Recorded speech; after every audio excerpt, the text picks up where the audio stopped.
All right, let's get started. Thanks for coming to my talk. Weird and wonderful things your access point never dreamed of. Yeah, this guy said I smell good, so you should come closer and enjoy that. Yeah, come up closer. It's not very loud here, so. It's very loud right here. It's not loud down there. It's perfect up here. All right, so the idea I had, it was a few years ago. I was playing around with some basic Wi-Fi hacking stuff, and I realized like how low level you can actually go. And I had way too much fun with it, and I thought I'd share with you guys some of the fun I had. And yeah, it's for fun and certainly not profit because it's ridiculous. Like it's not really very useful, but it's a lot of fun and interesting to see very alternative ways you can use Wi-Fi if you don't bother with access points or association or any kind of retransmissions. All the stuff you get from the higher layers, just drop that. You can do some stuff that's more like ham radio kind of. That's more low level. So it turns out it's possible to send like frames with very little overhead, very few headers. In this, you can put your socket into this raw socket mode, or you can use Scapy. It's a little shorter. I'll show both. So I'm mostly going to be showing some CLI demos, and I'll be showing you some code. It's all code that mostly fits, at least the first couple of them, mostly fit on one screen. It's like short code, just to see, just get an idea of the way too much fun I had when I was playing around with this stuff. And I'll show in Wireshark that it's actually going out on the air. So I have a couple of these. I have another one here that allow injection of raw 802.11 frames. So the first I just show you like the absolute, I think, most bare bones. How can you just send a frame and receive a frame with as few lines as possible? And I'll use that to do something like airdrop. I won't call it airdrop. I'll call it file drop. And I'll show a walkie-talkie idea, which is a similar idea. And then Meshtastic. I don't know if any of you to play with that. It's an interesting network, mesh network that doesn't use Wi-Fi at all, but you can kind of shoehorn it in to use Wi-Fi, and that's what I'm going to show. And then WiFiFS is another interesting idea of a completely alternative view of Wi-Fi, different way than Wireshark. Okay, so first of all, the simplest possible. I think at least this is the most minimal 802.11 frame possible. Just use the socket mode or use Scapy. I'll show you both. So here's some code that transmits. I open a socket and bind it to my Wi-Fi interface. There's a few headers unnecessary, like a source, destination, and what access point you're connected to. And so I just made up some headers there. And there's some radio that, because of the way injection works, you do need to add another kind of a header for the injection to even happen, but that isn't actually transmitted, that part. And there's some very minimal 802.11 header you need, so I just hard-coded that. But actually, this is the header that includes the source, destination, and so on. And then send. So let's try it. So by here. This tab I'll be transmitting. Probably sending now, and in this tab, I'll be receiving. Hello world. Okay, that was what we saw here, and with a number that comes after. Oh, I should share the receive as well, of course. Receive is even simpler. Again, open a raw socket, and then just call receive. How many bytes, like up to that many bytes you want. But then you need to peel away the header, and then you're good to go. You got completely raw packets. But I mean, obviously, there's no retransmission. If the listen device doesn't get it, it just doesn't get it. There's nothing to know whether the frame actually went through, and there's no security, no anything. Because you have like all the normal niceties of Wi-Fi. So it's more like a very basic radio, right? Here's the Scapy version. So Scapy is a Python library that makes it a little nicer, so you don't have to deal with this sort of bytes manipulation. So a transmitter with Scapy, it has this funny syntax actually with slashes. That's really weird. but you basically, yeah, very few lines, call send its function in Scapy, and there you go. You get saying, let me run that one. Simple Scapy transmitter. Oh wait, this is the receiver. Go over here to the transmitter. Simple Scapy transmit. Then a receiver. Yeah, starting from 0 again. See the same kind of facts. Okay, so that's the very basics. It's baseline. Oh, take that and you could build all kinds of weird things. Like that's the great thing about AirDrop is you don't have to be on the same access point. You don't have to have like authenticated and connected and so on. You can just use two completely unrelated devices, and as long as both agree to be in send and receive mode, they work. I mean, Apple's AirDrop, right? So I just wish something like that existed for other things in Apple. And it's pretty easy to craft something like that. Here's a really simple version that that doesn't have any retransmission, doesn't have anything you probably want, but it works. So the sender, the transmitter, again, I do the same. I open the Wi-Fi interface. I could have used Scapy, would have been a bit shorter. I open a file. I read from the file. Read back to the file. Packet it up with the headers and so on, and call send, because that's the basic idea. I could open a file. I read the whole file into memory here, actually. That's what I did, right? And then I'm like looking over those bytes of the file and sending them out. There's a limit. You can't send a megabyte in one frame. A frame can max to like 2K or something. So that's why I'm doing it like that. And on the receive side, very similar, opening it in raw mode, receiving, and I'm doing a little bit of, like, I made my own little header because I don't want to just receive any random frames that's going around. I want to make sure it's the frame that I intended to receive. So I put a little magic number in the beginning of the frame to see, like, oh, is this a frame that's part of my mini file pop here? So anyway, let's try it out.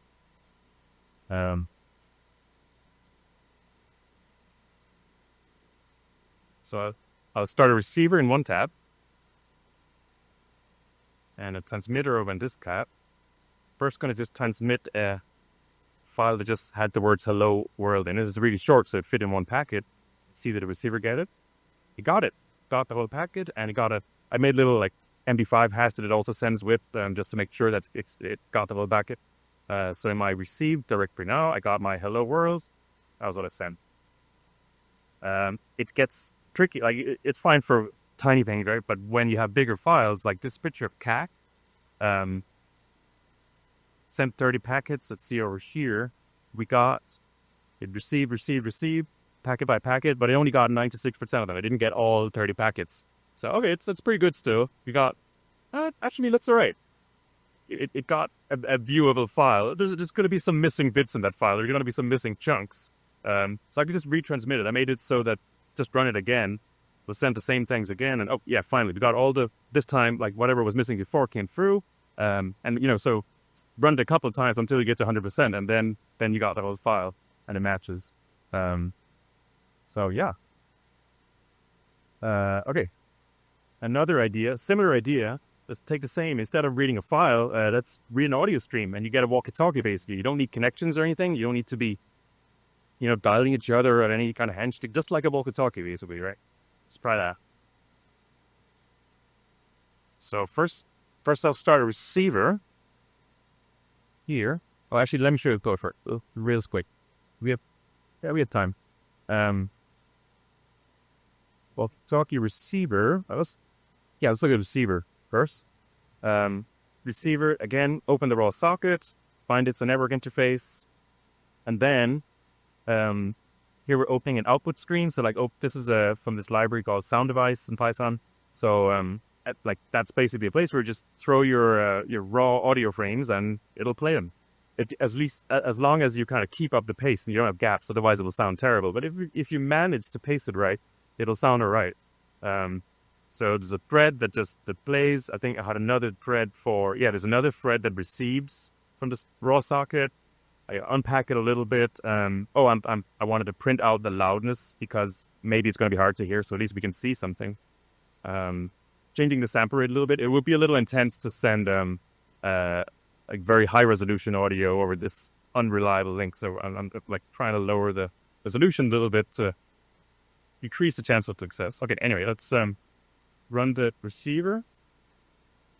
And let's run a transmitter. I won't bother looking at the transmitter inside. It's very similar. You get the idea. It's opening an audio device and opening the raw sockets. Okay, so I got a speaker here. Hello? Oh. Hello? Oh. Okay. You can't really hear it. But we can see something is coming through. I'm printing how many packets per second, and this is, I guess it's just really noisy here. We can probably see when I blow into the microphone. This isn't the receiver side, right? The meter shows that there's more volume here. That doesn't.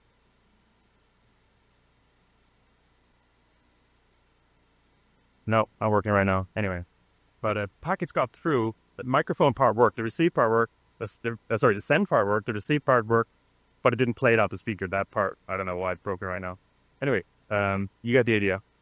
Next demo is Meshtastic. The Meshtastic, like I said, it's this mesh network based on not Wi-Fi, based on something called LoRa, which is like a long-range, low-power radio technology, and it's popular with, you know, if you want to be like off-grid and be able to do messaging, it's popular for that.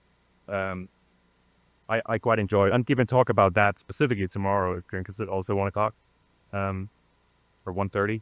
But so here I did something strange. Let's go back slides. Oh yeah. Wait, I did something strange. A very elaborate and weird setup. But normally Meshtastic is something that runs on a microcontroller, like an Arduino or something, with one of these special LoRa radios, and then you talk to it using Bluetooth from your phone. You can send messages that way. But I thought it would be fun to just replace the LoRa layer and just use Wi-Fi instead. So basically, if you had many laptops in here at DEF CON or running this, you could like mesh network, like it would retransmit your packet and get you to the other side of the hall without using any access points or anything, right? So that's the basic idea. So Meshtastic has this special Linux build. They have a Docker image for it, and it's kind enough to send out UDP frames on a multicast address instead of LoRa, like just for this Linux code for like testing purposes. So what I did is just like listen to these UDP packets and then retransmit them out on the Wi-Fi as raw 802.11 frames. And then there's a receiver side that does, you know, saying the opposite. They both do the same both ways. So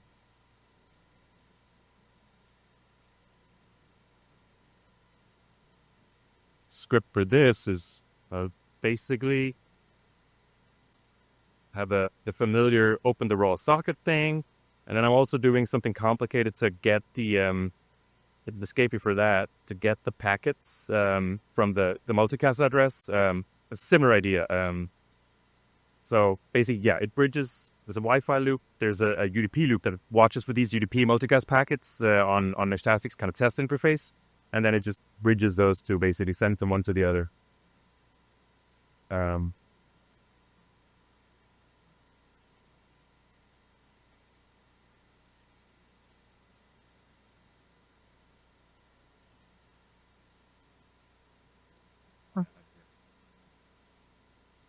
Oh, actually, first let me show you. So Meshtastic it's normally a phone app, like I said, but they have this web interface, which you could also use with the microcontroller-based one, same kind of web interface. And right now, so I have two tabs open here with these two instances, this hexadecimal CAB and hexadecimal D00D. And if I write hello here from the cafe, oh wait, hello was my, wait, let me just repress completing here.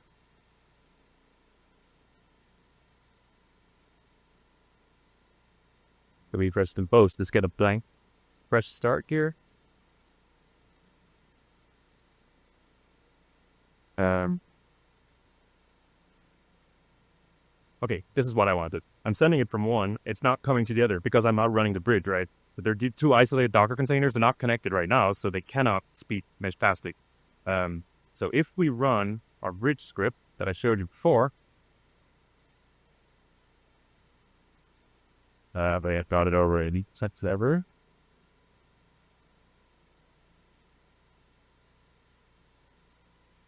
running the bridge script for one of the Meshtastic containers, and I'm going to run it for the other one. And then if I send, oh sorry, too many tabs. Let's send the hello again. Okay, now the bridge script picked up that there was one of these UDP multicast packages that sent it on the Wi-Fi, and the other bridge script got it on the Wi-Fi and sent it back on the other one's UDP interface. Just open the other tab. Yeah, we got the hello again. We didn't get the hello, we got the hello again, so that works. Send the other way, hi. We got the hi the other way. So theoretically, I should show you the proof. It's actually happening. If I restart my Wireshark over here, so it's just capturing right now, and I'm just filtering it for the word mesh because I used that as my magic number in the beginning of my packets. Send a message. Hi. There we go. And then it came out on the Wi-Fi interface, back into the other Wi-Fi interface, and yeah, it's encrypted. Like the Meshtastic is encrypted, so you wouldn't see a plain text here. And there's two packets because it has ACKs. It has the retransmission stuff kind of at that layer, right? So you got that. All right, the last demo is sites. Is this thing WiFiFS? So Fuse is this amazing technology I've had way too much fun with. It allows you, with really simple code, to make your own file system, basically. Use this Python package, you implement this interface they've defined. They expect there to be a read directory function where you return what directories there should be in this file system, and a read function. So if the OS wants to open a certain file path, what bytes should we return to the OS? And super simple interface. So you can imagine how we could plug this in with Scapy to get a kind of a file system view of the Wi-Fi around us. So let's do that.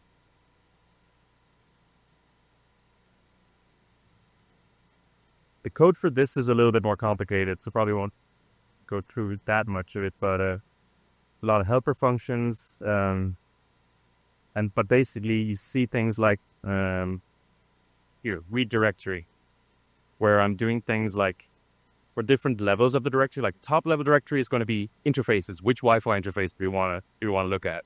It's going to be channels, and it's going to be you'll see in a minute. But the point is, it's so nice and easy to implement these Fuse file systems. We just implement these read directory and get attributes. Is a sensible file system function.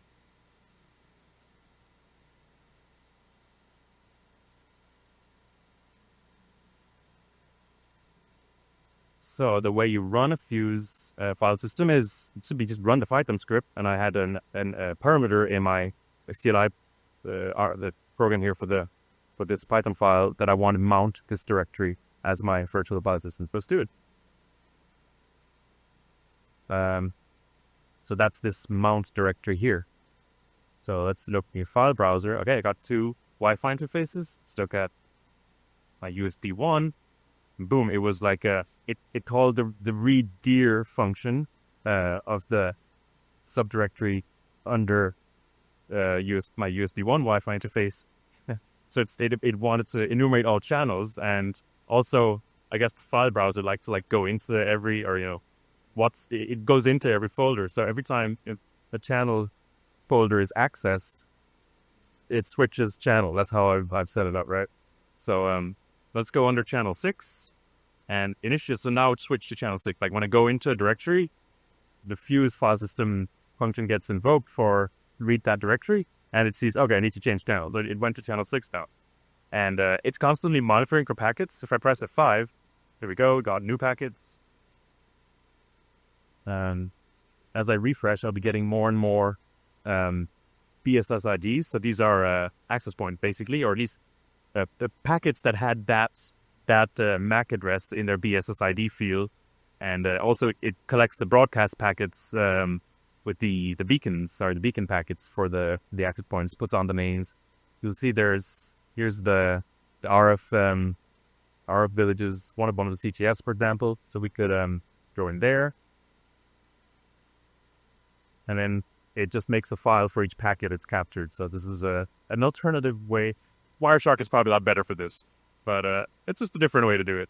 So you can do interesting things with this. Like, you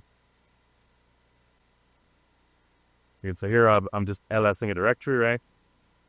But let's transmit something. Oh, let's transmit something. I'm just like transmitting my first example, the Scapy hello world on channel 6. And so if I go into if I CD into that directory of my WiFiFS, I'm now in the channel 6 directory. LS, I get all the directories with SSIDs. If I grep for like this example over here, the Scapy example, it was just transmitting hello world, right? Then I could just grep in the file system like I would grep in any other file system. And there's probably hundreds of megabytes already, because it's just capturing whatever packets comes by it, right? And you got file. There's some garbage in the beginning. It's just the file name, first of all. And then there's some garbage, because that's, well, what looks like garbage here, that's the headers stuff, right? And then we got the actual, the minimal headers there are, has to be some, right? And then we got our actual contents that we transmitted. So a different way to filter packets, an alternative to Wireshark. Probably not better, but it was fun. And that's it. If anyone has any questions, I'll be happy to answer them. Yeah. Is there what? Sorry? Oh, I'm sorry. No, I uploaded it after this talk. Yeah, I didn't upload it yet. I will.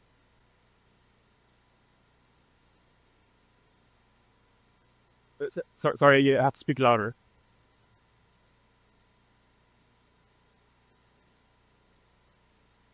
Do you mean whether there are other protocols that kind of go lower level like this? I don't really know, actually, but I'd imagine something like AirDrop, they probably wrote their own, standards, probably in a similar way, but I don't really know what Apple did there. Yeah, actually, a friend of mine does like some drone technology, where like up and like high up in the sky with great distances, you don't want to be like relying on being constantly connected to an access point and so on. So I think they're doing some like low-level stuff. So it might be useful for that kind of thing. So, yes.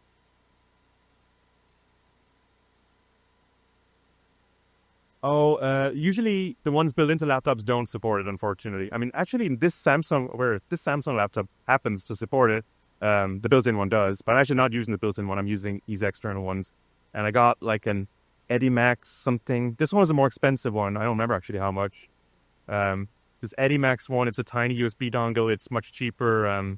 But just like search for interfaces that support injection, you'll find a ton. Yes.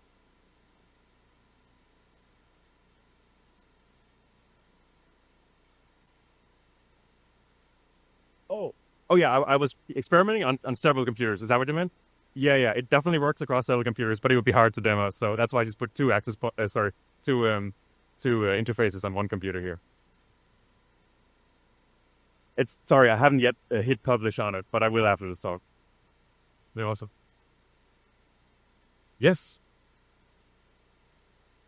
Have I tried? What did you say? Like other languages? Then Python, or so I couldn't fight here. Oh, MicroPython. Oh, huh. That'd be interesting, like on an embedded device or something. Yeah, I don't know. I mean, like on embedded devices, usually you by default have a very kind of low level access. So I don't know how well Scapy, like if that's supported in Scapy. Yeah, no, I've not tried it, but I'd imagine it would be pretty straightforward as well. Yes.